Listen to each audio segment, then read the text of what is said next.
kung matagal mga kapatid kasi maiksi lang talaga ito. Iba ngayon, binaliktad ko. Amen. Subukang tatagal ito mga kapatid ng ilang minuto. Dahil alam ko, pagbasa ko pa lang nito, kuha nyo na kaagad eh. Praise the Lord. Amen. In the book of, praise God, na-touch ko mga kapatid, bumalik siya. Amen. Sa book of Ecclesiastes.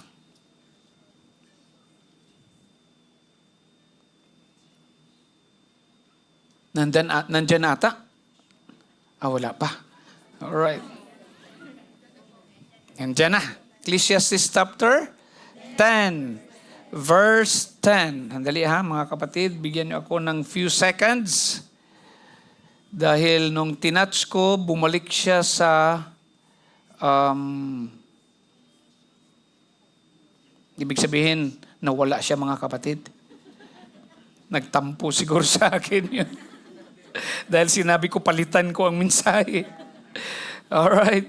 Pero I felt na mangungusap ang Panginoon sa atin. Alright, let's all begin to read. Ecclesiastes 10 verse 10, let's begin. If an iron axe head is blunt, nandyan ba mga kapatid? Alright. New King James dyan. Nasa nasa Living Bible. Alright. Nasa TLV version ako. If an iron axe head is blunt and a workman does not sharpen its edge, he must exert a great deal of effort. So wisdom has the advantage of giving success. 2 Kings chapter 6 verse 1 to 7. Some of the prophets said to Elisha, "Look, the place where we met with you is too cramped for us. Let's go to the Jordan.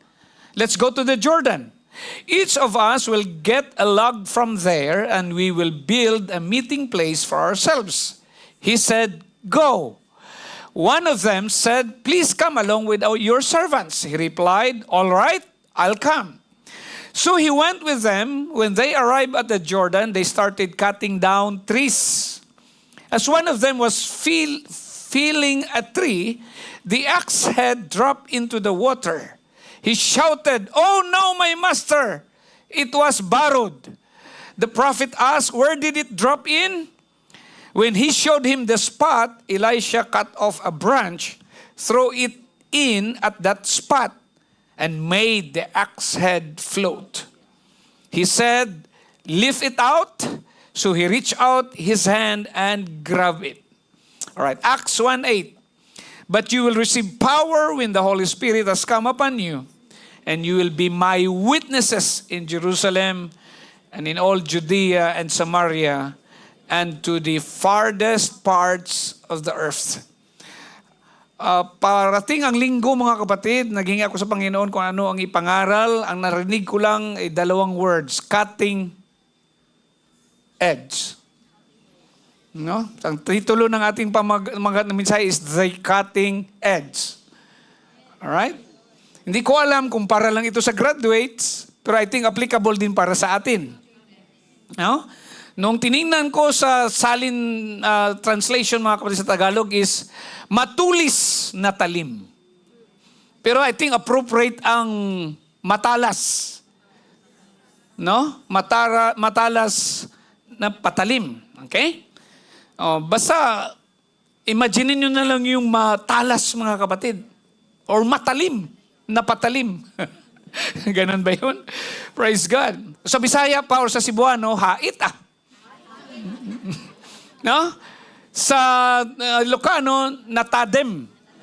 Natadem. At sa Ilonggo, matalom. Alright. So I'm asking you to think of sharpness. At sabi ko na nga, pwede na tayong mabilis lang ito dahil ang theme natin mga kapatid is staying spiritually sharp and effective in fulfilling God's great commission. Pananatiling matalas sa espiritual at epektibo sa pagtupad sa dakilang utos ng Diyos. No? Pagpabiling hait sa espiritual ug epektibo sa pagtuman sa dakong sugo sa Dios. Amen. Ito namang challenge. Panagtalinaid anatadem iti na espirituan ken epektibo iti panangtungpal iti na indaklan nga anonggen or anongin ti Diyos. Praise God. Improving na, improving. Sa hiligay nun ang pagpabilin nga matalom sa espiritual kag epektibo sa pagtuman sa dako nga sugo sang Diyos. Panginoon, tulungan niyo kami sa hapong ito, Lord. I can sense your heavy presence in this place. Narito ka, Panginoon, naramdaman ka namin at nangungusap ka sa bawat isa sa amin. Salamat, Lord. Hallelujah, Jesus, sa iyong presensya. Salamat sa pagbasa ng iyong salita. I know that your word is anointed. Mangusap ka sa bawat isa sa amin. Itago mo ko sa iyong likuran. In Jesus' name we pray. Amen. You can be seated at kung may naiwan ka pang lakas, mga kapatid, palakpakan natin ang Panginoon. At kasabay, hallelujah, itaas natin ang kanyang dakilang pangalan. Praise ye the Lord Jesus. Hallelujah, hallelujah. Praise God. So, ewan ko kung series ito, i-define ko muna, mga kapatid, ang cutting edge. No, tiningnan ko, may tatlong meaning siya sa noun. The edge of a tool's blade, no? Ang pinakadulo, no? Praise God. Cutting edge, yung pinakadulo talaga yung nang patalim. Okay? Kung gamitin sa sentences, no?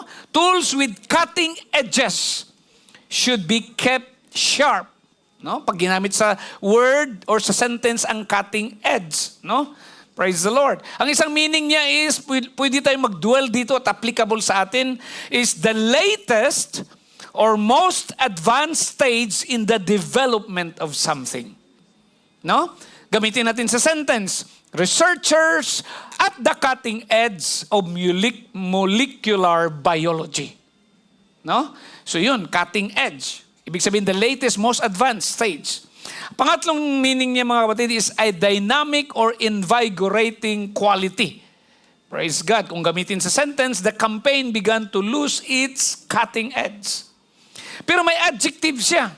No? Pag sinabi mong cutting edge, pwede rin siyang adjective.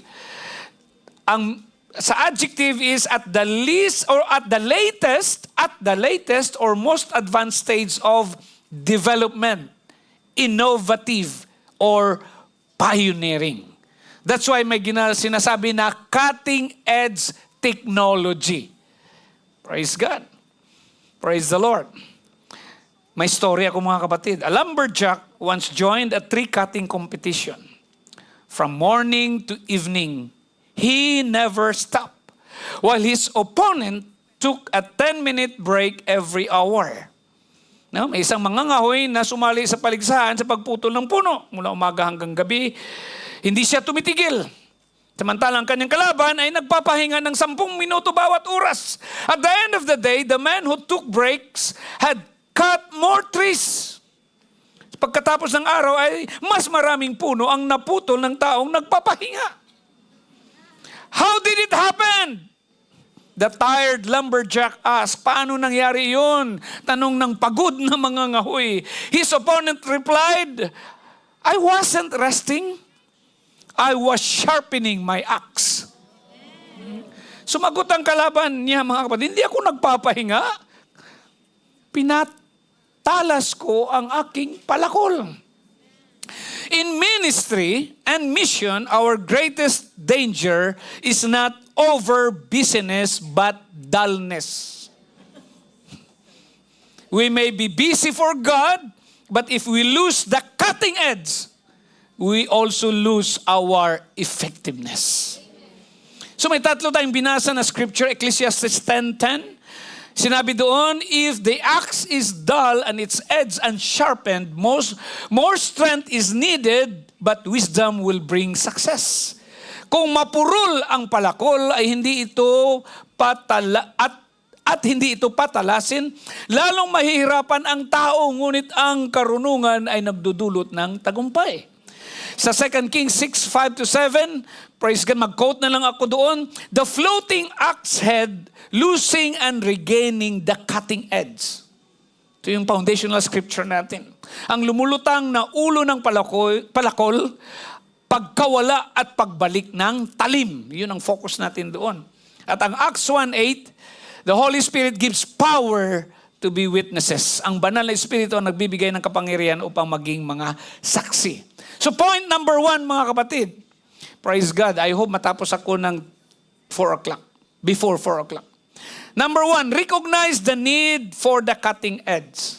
Kilalanin ang pangangailangan ng matulis, matalas, matalim na talim. Tama ba yun, mga kapatid? Praise God. Hallelujah.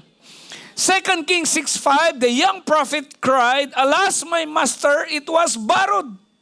Ibig sabihin, yung nahulog na ulo ng palakol, mga kapatid, na bakal, ay hiram lamang. Kaya, noon pa man pala, kapos talaga sa kagamitan ang mga alagad ng Panginoon. Pero salamat sa Diyos, mga kapatid, dahil hindi lamang tayo nagdidepende sa natural, but for the supernatural power ng Panginoon. Especially in our effectiveness. The axe head represents effectiveness in God's work. Amen. Sumasagisag ito sa kahusayan sa gawain ng Diyos. Without the sharpness of the Spirit, ministry becomes heavy work without fruit. Praise God. So, sa ministeryo pala ng Panginoon, lalo na sa mga leaders natin dito sa Joy Fellowship, pag hindi ka na pala nagbubunga, posible mapurol ka na. Bato-bato sa langit.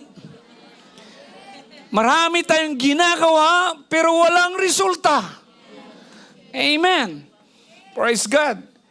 Kung wala na ang talim ng Espiritu sa buhay natin, nagiging mabigat at walang bunga ang ministeryo. Amen. Maliban sa katamaran. Pupunta tayo dyan mamaya. Sometimes we keep swinging the handle, but have no blade attached. Minsan ang palakol natin, mga kapatid, yes, purol, pero worst, minsan wala na talagang ulo ng palakol. Paano ka makaputol ng kahoy? Wala ka ng... wala na. Praise God. So recognize the need of the cutting edge. Praise God. Ang ganda ng ating music. Di po ba? Ganda na ngayon ng selection ng songs. Ang ganda na... kahit ano pa man ang batayan ko sa ganda, mga kapatid, is mag-flow ang Espiritu ng Panginoon. Hindi yung ang kagandahan na, marinig ko ang second, third, fourth voice, fifth voice, kung ano pang voices diyan. Pero ang kagandahan nun, pag kumilos ang Panginoon. Pero bakit kumilos ang Panginoon? Dahil sa kanilang preparation. Nag-practice yan. Pumupunta yan sila dito. Praise God. Minsan wala pang kain yan. Practice na. Praise God. So may preparation sila. Doon nila sinasharpen, pinapatalas, mga kapatid, ang kanilang talim sa paglilingkod sa Panginoon. Praise God. Praise the Lord. Pero huwag nawang mangyari na nasa worship team ka, pero walang dating ang kanta mo. Kung walang dating ang kanta mo, posible wala kang maraming preparation. Posible nakaligtaan mo ng mag-fasting. Di po ba, mga kapatid? Praise the Lord. Nagtuturo ba kayo ng GPR? Ang iba sa inyo nagsasabi, nagturo man ako, pero bakit hindi na-baptize? Ay, wala na sigurong talim. Di po ba, mga kapatid? Praise God. Kailangan natin ng preparation. Kailangan natin ng maghanda. Kailangan na matalim tayo at hindi mapurol, mga kapatid. Praise God. Lahat tayo may smartphone. Di po ba? Ma-iPhone man yan o ma-Android, mga kapatid, o may mga gadgets tayo, mga kapatid. Napaka ganda niyan at kailangan natin yan, mga kapatid. Pero kung lahat ng programs nandoon, di ba? Ang iba siguro sa inyo, tulad ko, may 5 akong Bible program. O ano-ano pa dyan mga kapatid. Pero kung walang battery, o sabihin na lang natin, 0 baht na. Hindi lang low baht, 0 baht. Pero sabi mo, powerful itong telepono ko. Di ba? Very powerful ito. Praise God. Pero, useless ito kung walang baterya. Kung walang power ang baterya. Praise God. Hallelujah. So, mag-ingat tayo mga kapatid. We may be active, but without impact. Praise God. Kaya nga, kailangan dito mga kapatid, kahit antok ka na, lubat ka na. Magsumikap ka na hindi mag-zero bat. Dahil kung makatulog ka mga kapatid, kahit nakapunta ka pa dito, wala kang mapulot. Wala kang matutunan. Praise God. Importante mga kapatid na sharp tayo. Amen. Hallelujah. Kailangan natin yun. Recognize the need for the cutting edge. Kailangan talaga natin yan. Kilalanin ang pangangailangan ng matulis. Kailangan matulis tayo. Praise God. Di ba, ewan ko kung nauuna ako mga kapatid, kung ano mang profession mo, o kung ano man ang kurso mo, dapat ay ihon mo rin yan mga kapatid. Kailangan magiging matulis din yan, matalim din yan. Kailangan matalas ka rin sa iyong pinag-aralan. Dahil paano ka makahanap ng trabaho kung ang pinag-aralan mo ay makalimutan mo na o hindi mo na-upgrade. Tulad ko mga kapatid, praise God, graduate ako ng electronics, not as electronics technician. Praise God, marunong ako magbuo ng computer mga kapatid. Marunong akong bumili ng parts, buuhin ko, bili ako ng software, patakbuhin ko yan. Pero sa katagalan mga kapatid, hindi ko na alam. Kasi hindi ko sinasharpen yun eh. Iba ang aking focus eh. No, ang focus ko na ngayon kasi maraming oras na ano doon. So minsan hindi ko na mapag-aralan ang dapat kong pag-aralan o magawa ang dapat kong gawin. Kaya nag-shift ako ng focus mga kapatid. Hindi ko na na-sharpen yung kurso ko na yan, yung ginagawa ko na ngayon. Kaya dito sa Singapore may tinatawag na upgrading eh. No, kailangan mag-upgrade ka. Praise God. Kahit sa paglilinis ng bahay. Diba?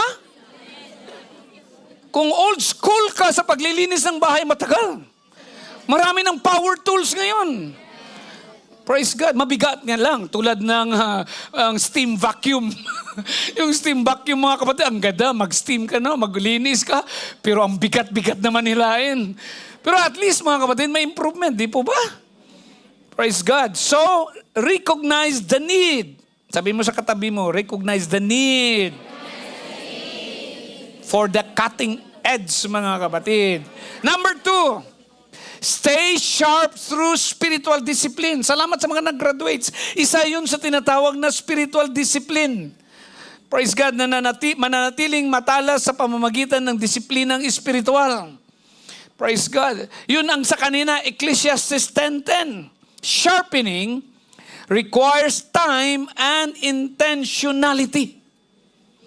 Kailangan bigyan mo talaga yan ng focus. No, ang pagpapatalas ay nangangailangan ng oras. Ang pagpahait ay nangihinanglan oras. Ti panagpatadem, kasapulana ti panawin kin ing gagara. Tama ba yan? Praise God. Ha? Ang pagpatalom nagakinanglan santion kag intentionalidad. Praise God. And God's word is our sharpening stone.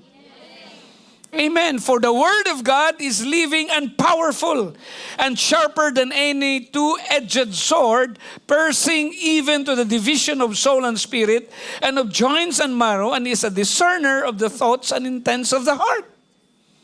Kumustahin mo yung katabi mo, how's your reading of the Word of God? Paalalahanan ko tayong lahat sapagkat ang salita ng Diyos ay buhay, mabisa at higit na matalas kaysa alinmang tabak na may dalawang talim. At tumatagos hanggang sa pinaghiwalayan ng kaluluwa at espiritu ng mga kasukasuan at mga utak sa buto at mga kakayahang kumilala ng mga pag-iisip ng mga hangarin ng puso.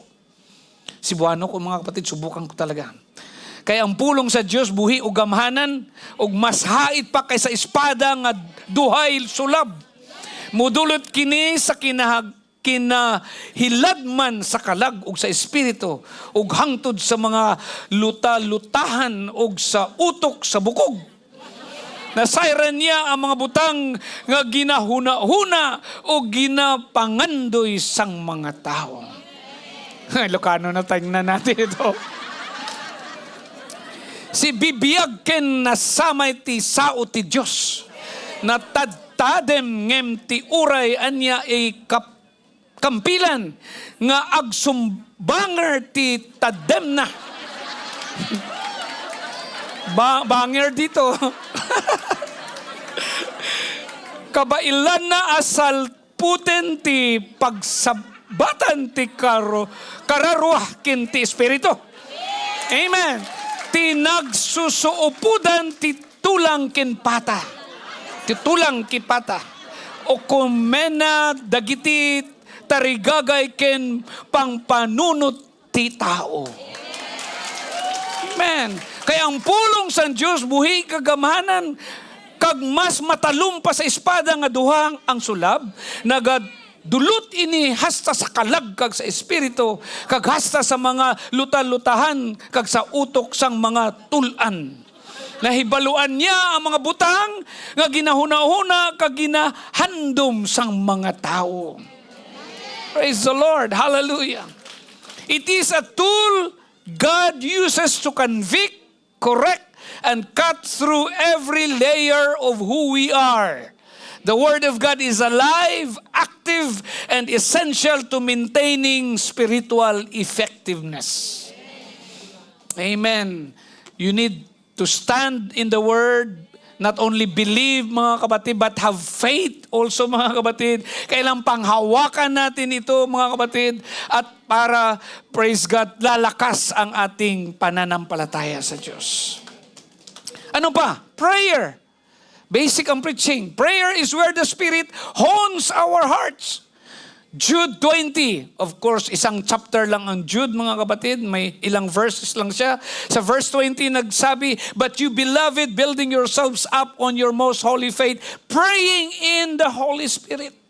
Ngunit kayo mga minahal, patatagin niyo ang inyong sarili sa inyong kabanal-banalang pananampalataya, manalangin sa Espiritu Santo. Apan kamo mga hinigugma, unay kamo sa inyong balaan nga ginatuuhan, pagampo kamo nga giniyahan sa gahom sa Espiritu Santo. Ngem da kayo ay ayatik gagayim. Pumigsa kayo iti nasantuan a pamatiyo. Amen. Agkararag kayo, babain iti panakabalin ti Espiritu Santo. Amen. Pero kamo mga hinigugma, paligunanay kamo sa inyong balaan nga ginatuuhan, magpangamuyo kamo paagi sa gahom sang Espiritu Santo. Ano pa mga kapatid? Word of God, prayer, fellowship. Ito yung nagpapatalas sa atin mga kapatid, nagpapatalim sa atin. Fellowship with other believers keeps us sharp. Proverbs 27:17, "As iron sharpens iron, so a man sharpens the countenance of his friend." Ang bakal ay nagpapatalas sa bakal at ang tao ay nagpapatalas sa isa pang tao. Maingon nga ang puthaw, mupahait sa puthaw, ang tao magkakaton usab sa iyang isig katawo. Makasursuro ti tao, iti padana at tao, kas iti panang patadem, ti landok iti sabali a landok. Praise God. Subo nga ang salsalon magpatalom sang salsalon man ang tao makatuon sa iya kapareho nga tao. Praise God.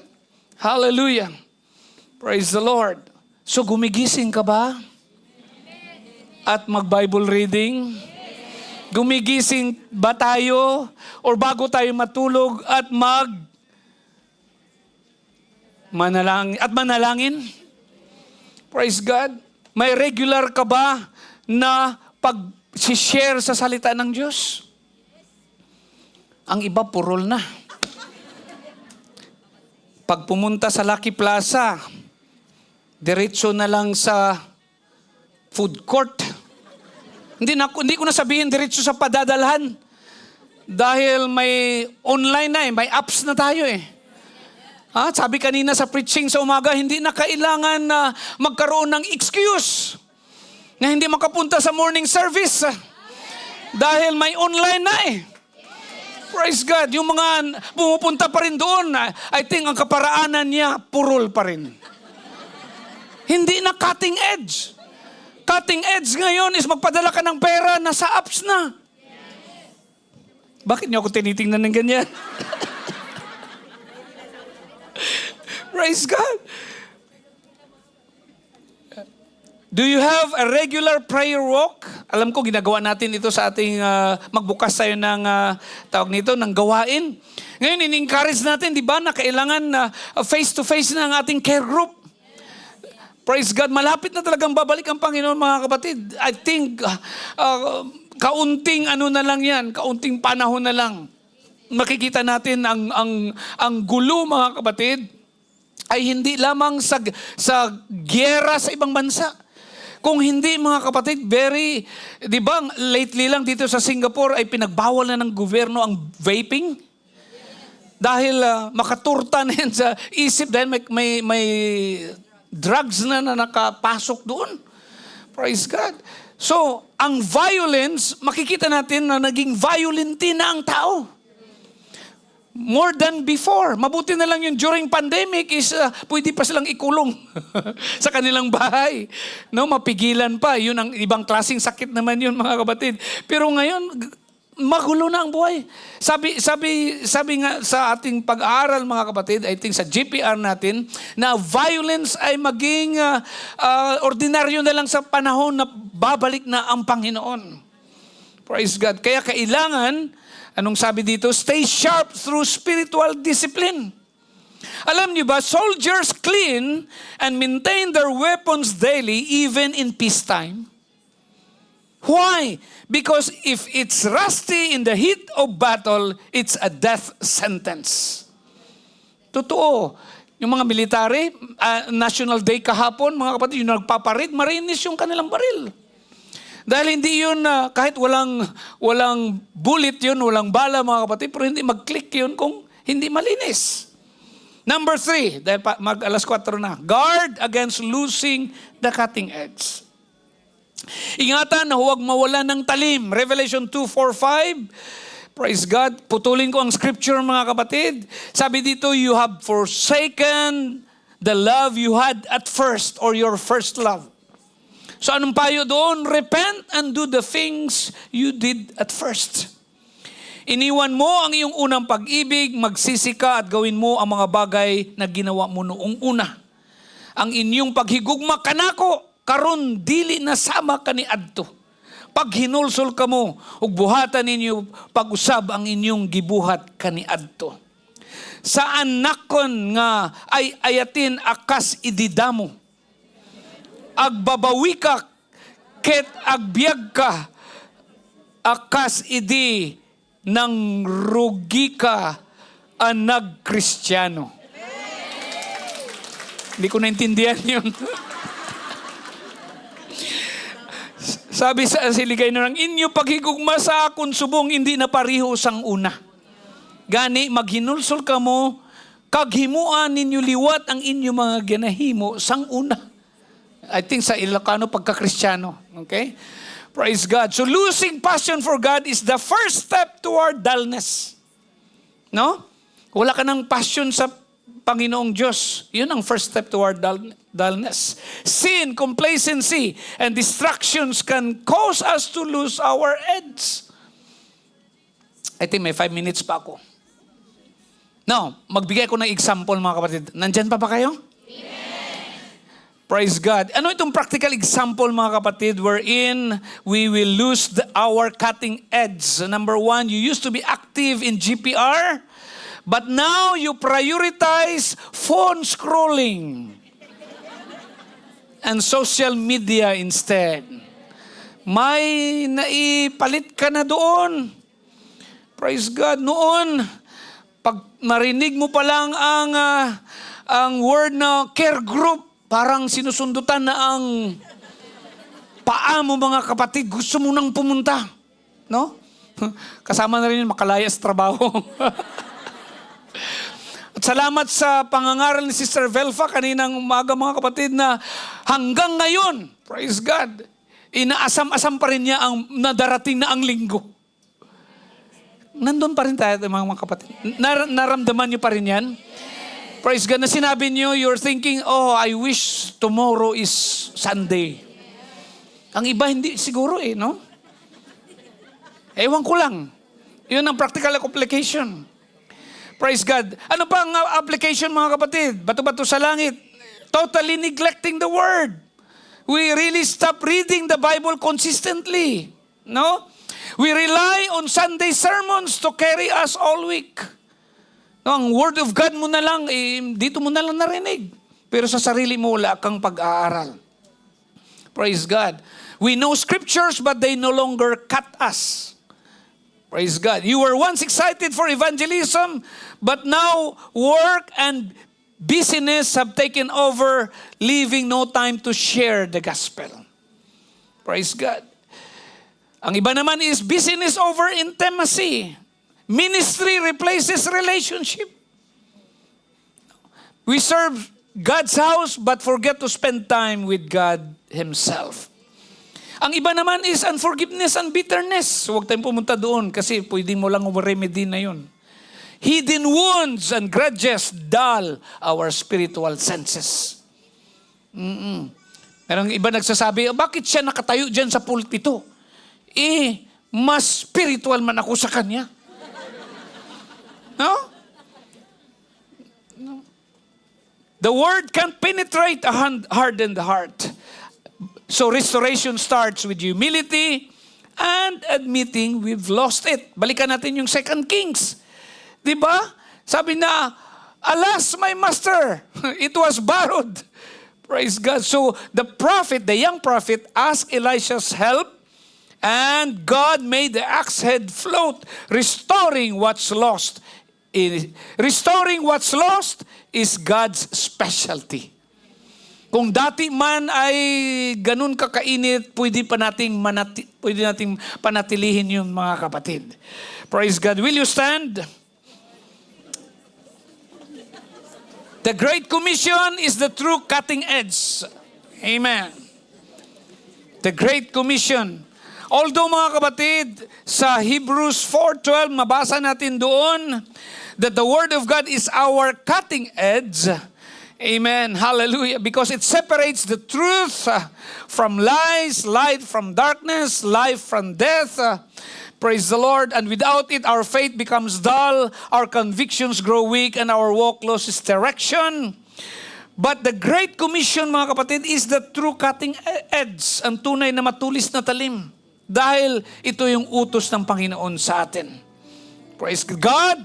Sharpens us not to comfort, but for mission. Bakit gusto natin nasa cutting edge tayo mga kapatid? I think possibly ang message na ito mga kapatid, parang introduction lang ito dahil mag-delve in tayo mga kapatid sa dapat cutting edge tayo sa lahat nating ginagawa. Amen. Hallelujah. Praise God. Hallelujah. Because a sharp axe is meant to cut. A sharp Christian is meant to be or to change lives. Praise God. Hallelujah. The cutting edge means being spirit-filled and spirit-led and actively leading others to Christ. Amen. Hallelujah. So instead of waiting for a church or a big church event, start a small Bible study at home or online. Amen. Use social media to share a Bible verse and testimony daily. Praise God. Sa pag-iikot ko sa Pilipinas, mga kapatid, sa observation ko lang, amen, hindi ko ito sinasabi dahil hinahatulan natin, mga kapatid, ang ating na-observe or sa atin na lang dito sa Singapore, mga kapatid, sa bawat grupo natin, may mga grupo na marami, may mga grupo, lumalago pala, sinasabi ko may mga grupo na lumalago, may mga grupo naman na nauubos. No?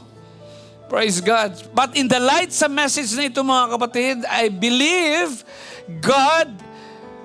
it is God's will that we will be on the cutting edge of God's harvest. Amen. Ibig sabihin, mga kapatid, if we keep on asking Him, praying, fasting, mga kapatid, relying on Him, listening to God's voice, I think ibibigay sa atin ng Panginoon, amen, na cutting edge tayo sa harvest. And also for revival. Amen. Hallelujah. Praise the Lord. Hallelujah. A dull ox is harder to use and produces less. Ang mapurol na palakol ay mas mabigat gamitin, ngunit kaunti ang bunga. So God wants us to remain sharp, spirit-filled, and mission-focused. Amen. The cutting edge is not about style, but substance. A life sharpened by God's Word, empowered by His Spirit, and focused on His purpose. Amen. Kaya iwasan natin magsabi, mga kapatid, na, this is what, ito na yung ginagawa namin noon, kaya ito yung gagawin namin ngayon. Posibleng hindi na yan magawa, mga kapatid. Amen. Lalo na sa aming mga nag-iedad na, praise God, hindi lang naman sa mga nag-iedad siguro, pero karamihan din, na nasa tradisyon. Di po ba? Anong sabi nila? Kung anong nagisnan namin, doon na lang din kami mamatay. Mayroon pa nagsasabi, papunta ka pa lang. Pabalik na kami. Ang tanong, bakit ka bumalik? Diba? Ito na yung binigay sa amin. Ito na yung ginagawa namin. Dumami naman kami. Okay? Pero yan ba ang end time harvest ng Panginoon? Praise God. May mga tao kasi mga ayaw magbago dahil hindi na sila cutting edge, mga kapatid. So we must be in the cutting edge of God's revival, of God's harvest. Amen. Of fulfilling God's great commission. Praise the Lord. So ang altar call natin, if you lost your edge, come to God for restoration. Kung nawala ang iyong talim, lumapit sa Diyos para sa pagpanumbalik niyo. If your edge is sharp, posible naman sa atin, may matalim pa naman talaga dito, mga kapatid. Maintain it through daily discipline. Kung matalas ka na, panatilin ng ito sa araw-araw na disiplina. And if your edge is sharp but unused, maraming matalim dito pero walang gamit. Let God put you to work in the Great Commission. Amen. Let's pray. Lord, thank you for the message today. Salamat sa iyong pangungusap sa bawat isa, Panginoon. I believe your word is sharper than any two-edged sword. Alam kong nangungusap ka, Panginoon. Lord, hallelujah, we pray, restore our edge, Lord God. Restore my edge, Lord. Make your word come alive in me again, Lord Jesus. Hallelujah, Lord. Cut away everything that dulls my spirit. Lord, sharpen me by your word until I can cut through the lies of the enemy, the confusion of this world, and the resistance of my own flesh. Hallelujah, Lord. In Jesus' name, I believe, hallelujah, that you will continue to do a work in our lives, that you will restore the fire, hallelujah, of the Holy Ghost in ourselves, Lord, in our spirit. Hallelujah, Jesus. I pray, Jesus, that you will make your people be ready, Lord, for battle, ready for your purpose, ready, Lord God, hallelujah, to be used mightily in your kingdom, especially in this end times, Lord, in this end of the end times. Panginoon, hallelujah, dalangin ko, O Diyos, hallelujah, na patuloy ka, Lord God, mabukas ng aming spiritual na kaisipan, Panginoon. Ikaw, Lord God, ang mag-convict sa bawat isa sa amin upang maging, hallelujah, cutting edge, Panginoon. Hallelujah, ang revival na ibibigay niyo, Lord. Hallelujah, sa Joy Fellowship, Panginoon. In Jesus' name, in Jesus' name. The altar is open, mga kapatid, and I would like to invite all the guests